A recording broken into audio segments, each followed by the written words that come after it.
Bienvenue à tous sur notre chaîne YouTube. Alors moi c'est Kevin. And I'm Lydia, and together we are Kevin and Lydia, becoming a family.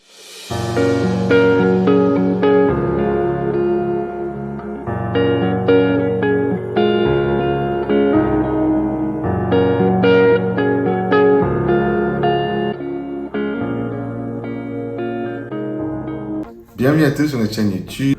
Aujourd'hui, on voulait parler avec vous des standards de dating dans notre génération. Je vois souvent beaucoup de vidéos tournées sur les réseaux sociaux, sur les standards que les gens ont. Parfois des standards un peu irréalistes, des attentes tellement irréalistes. Je vois les gens qui disent oui, s'il te ramène pas au date, il dépense pas 300 €, papa, il t'achète pas ci, il t'achète pas ça, laisse-le tomber. En fait, aujourd'hui, on va parler vraiment dans cette vidéo. On va un peu éteindre tous ces mensonges du diable, de la société. On va vous montrer c'est quoi le vrai dating. Parce que tout d'abord, c'est pas que nous sommes des experts, mais nous sommes des enfants de Dieu. Et dans le royaume de Dieu, c'est pas pareil. Donc on va un peu venir mettre la lumière et mettre un contenu qui est un peu différent sur ce qu'on voit sur les réseaux sociaux, sur toutes les plateformes, sur le dating.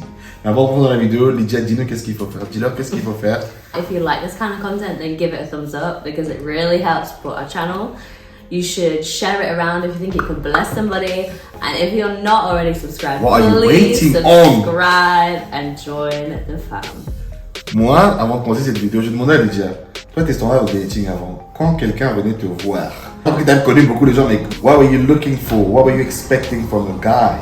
Did you have any expectation? For example, like if he take you on a date, were you expecting that person to take you to a fancy place? Like c'était quoi tes attentes? I mean, I feel like the only stereotypical expectation I think I would have had is that the guy pays for the date, like the first date. I feel like... Why? I think that's because it's all I knew. And also, you have to remember, I was very young. Like, I wasn't a working woman in the world that had my career and my job and my income established, and I hadn't really seen much of the world. I was 20, going on 21. I feel like, looking back, I was just such a baby. I feel like any film I'd seen, anything I'd sort of known, it's the guy that pays for the date. I mean, maybe there's a lot of things that have changed. I feel like maybe not every 20-year-old would think the same as I did anymore. But back then, that's the only, I guess, expectation that I had. Si par exemple, il te demande de faire moitié-moitié, c'est a red flag ou pas? I guess not, but like for me, I think at that time, I would have thought, oh, okay, maybe this isn't a date. Maybe this is just like, we're just like hanging out. Donc si toi, tu peux pas payer le premier date en tant que femme. Yeah, I think that's the only expectation I had at that point. Moi, je me dis, c'est qui a établi ces standards que c'est l'homme qui doit payer au premier date? Parce qu'en fait, si par exemple, tu es dans la phase de recherche et tout, tu fais plusieurs premiers dates, on va ruiner le gars en fait. Parce que moi, tant que t'es pas ma femme, pourquoi dépenser mon argent sur toi? C'est ça ma réflexion. For me, it was literally like maybe like if the guy's like, I want to take you out on a date, and it was a restaurant, and it was definitely like the stereotypical like kind of like frame, then I would have expected him to pay. But I'm not saying every single date he pays. Est-ce que tu irais dans ce date avec la mentalité qu'on peut faire moitié-moitié, ou tu laisses ton portefeuille à la maison, ou c'est juste c'est lui qui va payer? Oh no, of course I would definitely expect if he's not going to pick up the check, or if he gracefully was like, I don't know, like you want to split it. I don't know. Maybe I wouldn't think it wasn't a date, but I would have followed his lead. But I want to say I think it's like that because of like societal standards back then, which I think in today's modern world and society, people are going to say that's so old-fashioned and out of date. But I feel like it just comes from like the man goes to work, the woman is at home with the kids and like taking care of the household. So it's like kind of this whole framework that the man is the breadwinner. He has the money. Aujourd'hui, because it's kind of like if he came to like come and get the woman from her home. But that's why I think it's like that, because if you watch, because I'm a sucker for rom-coms. And I feel like most rom-coms, it's like the guy that pays. So I'm talking about Lydia at 20 years old, which but is what like... about Lydia now? I know you're married, but imagine tu n'étais pas mariée aujourd'hui. Imagine tu travaillais, tu as ta carrière. Well, yeah, no, I wouldn't have any expectation then. And I would definitely probably go to the date thinking, I would probably even offer. Like if I had my established career and I was a working woman, I would probably even be like, you know, 50-50. I would probably say 50-50 or let him pay. Okay. I'm not sure I'd be like, it's on me. But for example, say we had a second date and he paid last time, I think I'd be like, this one's on me. That's what I'm saying in today's world. I would then be like, okay, this one's on me now. Parce que je te disais pourquoi. Parce que moi, quand j'étais célibataire, bien sûr, c'est moi qui paye, nanana, nanana. Mais en fait, il y avait deux attitudes. Il y avait des filles, genre, elles se mettent sur le côté, elles te regardent en mode. Tu sais, même pas, elles proposent de payer, tu vois. Genre, elles s'attendent à ce que tu payes. Et genre, il y a deux personnes qui sont en mode. Ouais, tout le temps. Genre, elles sont en mode. Elles se mettent sur. Quand il faut payer, elles se mettent sur le côté, en mode, elles te regardent. Elles font genre, regarde ailleurs et tout, tu vois. Ou t'as l'autre personne qui va faire genre, ouais, t'inquiète, on peut partager le chèque. Et là, tu fais. Vu qu'elle montre l'attention qu'elle veut partager le chèque, tu dis, on t'inquiète, I got you, tu payes, tu vois. Je dis ça parce que moi, quand j'ai connu Lydia, moi, ma prière que j'avais fait à Dieu, c'est connaître ma femme quand j'ai rien. Parce qu'en fait, moi, j'avais vraiment connu des relations toxiques, enfin, les relations les plus tordues, où c'était vraiment, on est avec toi pour ce que tu as. Vraiment, tu utilises un peu, j'avais l'impression, tu vois. Et moi, je t'ai dit, je veux connaître ma femme quand j'ai rien, pour m'assurer qu'elle m'aime pour qui je suis. Et je sais que certes, on était jeunes, mais il y a des gens qui sont jeunes, qui sont vénales, enfin, qui veulent l'argent comme fin superficiel. Moi, quand j'ai connu Lydia, je revenais des États-Unis et tout, j'avais rien. Quand on se parlait, on se dit, on va prendre un café. Même le café, je pouvais pas payer. Moi, j'ai dit à Lydia, on peut se voir, mais le café, je peux pas payer, on peut se poser dans un parc. Mais tu vois, ça t'a pas fait tic, tu t'es pas dit. No, I guess pourquoi? it didn't. Also, un gars te dit, il a pas d'argent, on but va se poser au parc. I want to also emphasize because I don't know what it could have been like if I was a working woman and if it was around now. Mais ce n'est pas. Because I was a baby. Non, mais je pense que c'est juste toi, parce que ouais, tu t'étais pas, tu étais en France, tu travaillais, même si t'étais pas carrière et tout, tu travaillais quand même. Quelqu'un te dit, un gars te dit, moi c'est la première fois de ma vie que j'ai fait ça à une femme. Because I still remember you were like, we can go for a coffee, which obviously I was like, oh, this is a date, because I've never even had anyone ask me for coffee. And then at the end he was like, yeah, let me just put it real here. I can't even pay for the coffee, so we can just go for a walk around Paris. But I was like, but that's what I do anyway. Like I just go walk around the streets of Paris, so it doesn't bother me. Si regarde quand tu vois sur les réseaux là, si un gars dit à une fille, ouais, on va se balader sur Paris, j'ai pas d'argent pour un café, on va dire next. Enfin, c'est ce que j'ai dit, on vit dans une génération où les gens sont avec des gens pour quelque chose. Il faut que je vois les vidéos, les filles, regarde ce que mon copain m'a acheté ce week-end, les trucs de luxe, oh ceci. En fait, il y a une pression qui est mise sur l'homme qui fait que genre il faut qu'il fasse too much en fait, tu vois. Et moi je me dis, c'est quoi l'essence? C'est quoi le but du date?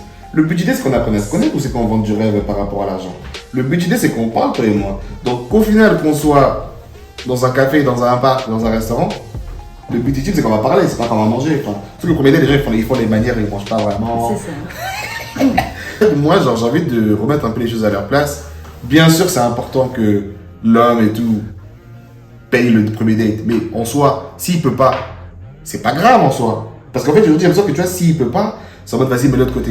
En gros, tu vas louper quelqu'un qui est potentiellement pour toi parce que tu es vénal ou parce que tu vois pas plus loin. Parce que parfois, quelqu'un peut être dans une situation comme moi j'étais, parce que c'est temporaire. On venait d'une situation, genre, je venais mes études. Enfin, c'est vrai que c'était temporaire.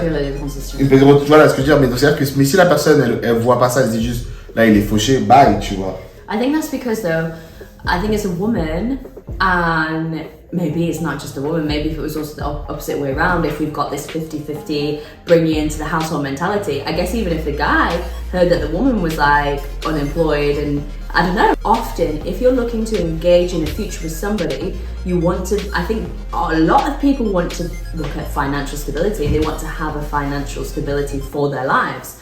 So it depends what their priority is and what they're looking for. I was looking for somebody that, well, was a man of God and that loved God, and I could see that in my life. And it's true, just as that was your prayer that you wanted your future wife to love you for who you were, not your money, some people don't have that as a priority. Some people, they're going to love you, but they're also going to love your money, and they're going to love the financial stability. Mais c'est ça le problème. Le problème, c'est que demain, tu peux tout perdre.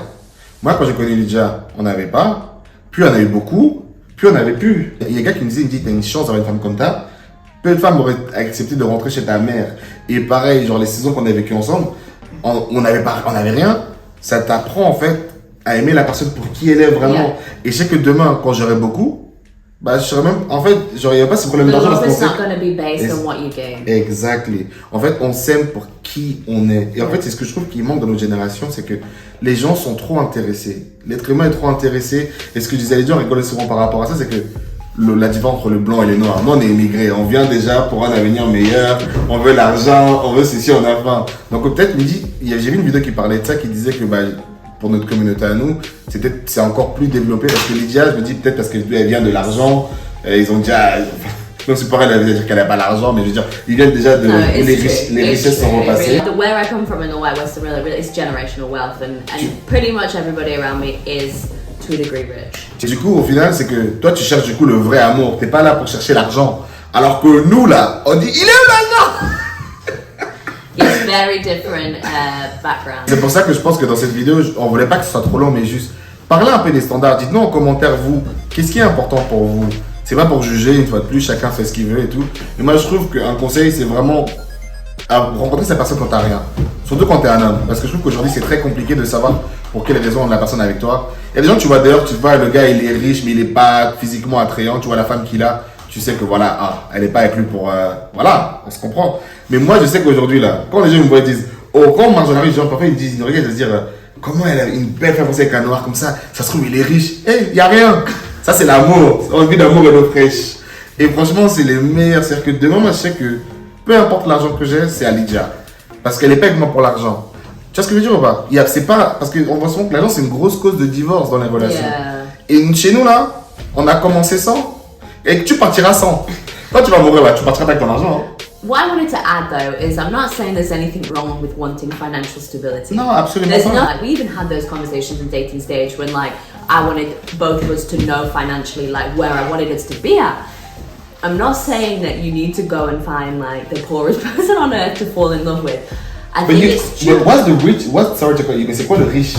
I think it's like having a level of financial stability. But that's the world. But that's what I'm saying. That's what the Bible says. The rich is the one that has Jesus. Yeah, I'm I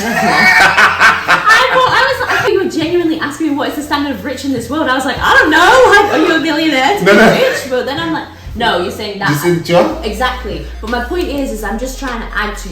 I just want to say there's nothing wrong with wanting someone to be financially stable. There's nothing wrong with wanting a marriage that has that financial stability. I'm just saying that, as Kevin's been mentioning, that this society, I think, especially the society now that's like coming up into like early 20s, like, you know, that their priority is money over a person. So it's like if they do not these that's it. Is like, yeah, like Kevin said, like we're going to cross them off the list when you've never even taken a chance to get to know them. And I think if you take the time to get to know that person, you're going to see whether this is just a period of transition in their life or whether, okay, they have some issues that this is more of a red flag in this person, and either we're going to pray about it, or if they're a Christian, we're going to work on it with the Lord, or that's something for you to perhaps go, okay, yeah, I see that this isn't just a period of transition, this is actually an issue that they have and they need to work on it. Okay, and now we're going to move on. But I would say that's the rare case. I more feel like people put money and richness over getting to know an incredible person. On vit dans notre génération, c'est la génération micro-ondes. Ils veulent tout de suite instantané. J'encourage pas les femmes qui voient des projets, des potentiels, dire que lui, je vais le prendre, je vais le sauver. C'est pas ce que je suis en train de dire. Moi, ce que je suis en train de dire ici, c'est que si quelqu'un dans une phase où il n'a pas dû à une situation, mais tu sais qu'il a une vision, c'est un homme, il sait où il va, il est diplômé, il est éduqué, c'est juste que là, saison A, il n'a pas, ne laisse pas ça passer, parce que moi, je dis, une femme, elle a le pouvoir, en fait. Tout ce que la femme touche, elle multiplie. Quand tu trouves ton partenaire, tu sais pas comment tu vas encore aller plus loin. Et souvent, les gens, parce qu'ils se disent, oui, non, aujourd'hui, il conduit pas ça, il conduit pas une porte, il n'a pas ceci, il n'a pas déjà... En fait, les gens, ils veulent déjà un produit fini. Je trouve qu'il y a une beauté à construire ensemble. Moi, je vois aujourd'hui, en 5 ans, tout ce qu'on a bâti ensemble. On est qu'au début, on n'a encore rien fait. Mais quand on va arriver à la fin, de dire qu'on l'a fait à deux, non, c'est magnifique. Et c'est pour ça que je vous laisse avec cette idée-là. Donc, maintenant, après, vous faites ce que vous voulez. Mais quand la Bible dit, ne vous conformez pas aussi avec le présent, la richesse du monde et la richesse de Dieu, c'est pas pareil. Hein. La Bible dit que ceux qui sont riches dans le monde, là, ils remplissent leur cœur comme s'il est gras. C'est eux qu'on va mettre pour le slaughter. C'est quoi le verset en anglais? Oh, you give it to me the other day. Yeah, if they're only living a life of pleasure and luxury, then they're fattening their hearts as if like animals going to the slaughter. Exactly. Et Dieu dit, ceux qui sont riches, c'est ceux qui ont Jésus. Parce que nous, parfois, quand on voit les gens, ils vont de vie, ils disent, mais waouh, là, là, mais on n'a pas de travail corporel, on travaille pour Dieu. Mais on vit bien parce que c'est Dieu qui pourvoit à tout. Et on est riche en Christ. Vous voyez ou pas? Ça ne veut pas dire que on ne sait pas où on va, on n'a pas de vision, on n'a rien de là. C'est pas ce que je peux vous dire. J'aime toujours inviter le Saint-Esprit à vous guider dans vos relations. Quand tu rencontres quelqu'un, de dire Seigneur, voici la situation, il a ça, il a ci, il a ça. Il a peut-être pas tous les critères que j'avais. Toi, qu'est-ce que tu en penses? Si Dieu te dit non, c'est pas pour toi, laisse. Mais si Dieu te dit, t'inquiète, je vais t'utiliser d'une manière à ce que vous les deux là, parce qu'on dit iron sharpen iron, ça se trouve tous les deux là, il attendait juste qu'ils te rencontrent, partenaire de la destinée, et boum, il décolle. Tu sais pas en fait. Mais si tu te limites avec ta pensée mondaine que non, mais il n'a pas déjà ça aujourd'hui, tu peux le louper en fait ce que Dieu a pour toi. Donc voilà, on va vous laisser avec ça. Dites-nous en commentaire ce que vous en pensez. Soyez bénis, on se retrouve dans la prochaine vidéo. Thank you for watching and listening.